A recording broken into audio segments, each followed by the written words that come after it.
మనిషి ఇప్పటి వరకు అంతరిక్షంలో గడిపిన రోజులు భూమికి చెందిన శాస్త్రవేత్తల విజ్ఞానం ధైర్యానికి నిదర్శనం. కానీ మనం నిజంగా అంతరిక్షాన్ని పూర్తిగా అర్థం చేసుకున్నామా? అక్కడ గడిపిన రోజుల తర్వాత ఆ వ్యోమగాములపై ఏమైనా అవిశ్రాంత ప్రభావాలు మిగిలిపోయాయా? భూమికి తిరిగి వచ్చిన వారు ఎంతగానో మారిపోయారు. వారి శరీరాలు, ఆలోచన విధానం, తక్కువ గ్రావిటీలో ఉన్న అనుభవాలు. కానీ ఒక ప్రశ్న ఇంకా మిగిలి ఉంది. భవిష్యత్తులో మరింత ఎక్కువ కాలం అంతరిక్షంలో గడిపినప్పుడు మనిషి శరీరం ఎలాంటి మార్పులకు లోనవుతుంది? మనం మరింత లోతుగా వెళ్ళే రోజులు దగ్గర పడుతున్నాయి. చంద్రునిపై, మార్స్పై అన్వేషణలు సాగించారు. కానీ అక్కడ ఏమో ఎదురవుతుందో ఎవరూ చెప్పలేకపోయారు. భవిష్యత్తులో మనం మరింత విశ్వరహస్యాలను తెలుసుకుంటామా, లేక అంతరిక్షమే మరో కొత్త మిస్టరీగా మిగిలిపోతుందా? ఇక్కడ గాల్లో శ్వాసించలేని నిర్జీవ ప్రదేశంలో వారు దశాబ్దాలుగా తమ శరీరాలను, మనస్సులను పరీక్షించుకున్నారు. ఈ రోజు మనం అంతరిక్షాన్ని అధిగమించిన ధైర్యవంతుల గురించి తెలుసుకోబోతున్నాం. సో వీడియోలోకి వెళ్ళే ముందు మన ఛానల్ని ఏమైనా సబ్స్క్రైబ్ చేసుకోండి, అలాగే లైక్ అండ్ షేర్ కూడా చేసేయండి. వెల్కమ్ టు ద ఛానల్ సరదాగా కాసేపు. ఆకాశాన్ని చూసి కాసేపు ఊహించండి. అక్కడ నక్షత్రాల మధ్య భూమి గ్రహాన్ని దూరంగా చూసుకుంటూ అతి తక్కువ మంది మాత్రమే గడిపిన ప్రదేశంలో మీరు ఉన్నట్టు. నవంబర్ 20, 1998 అంతర్జాతీయ అంతరిక్ష కేంద్రం ISS మొదటి భాగం ప్రయోగించబడింది. అప్పటి నుంచి మనిషి అక్కడ నిరంతరంగా ఉన్నాడు.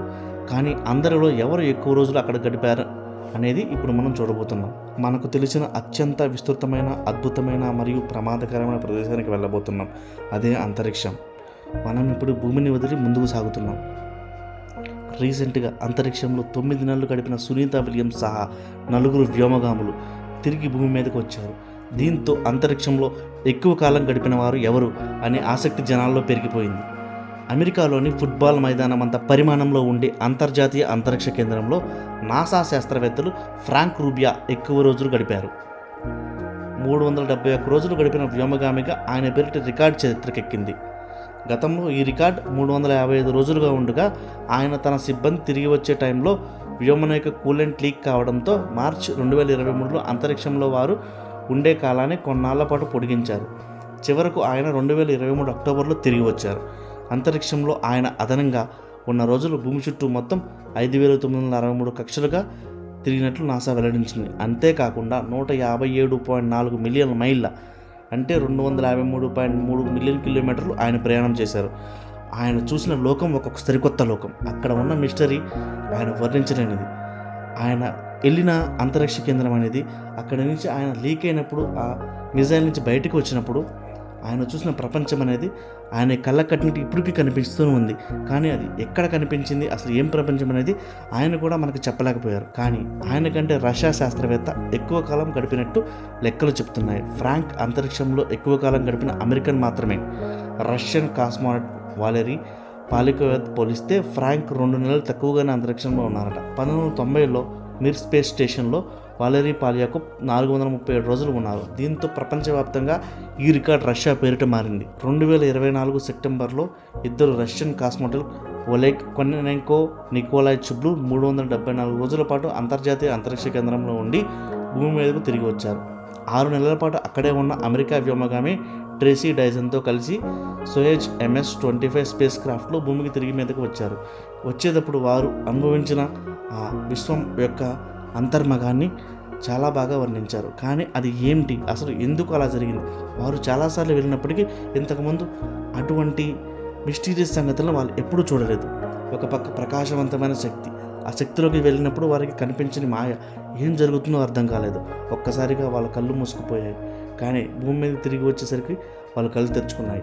అసలు వాళ్ళు ఏ లోకానికి వెళ్ళారు, అక్కడ ఏం జరిగింది అన్నది మిస్టరీగానే ఉండిపోయింది. నిజంగా ఇది దైవశక్తి ప్రభావమా అనేది వారిని తెలుసుకుంటే మాత్రం వాళ్ళు చెప్పేది ఒకటి, అది ఎవరికీ అందని అంతుచిక్కని శక్తి.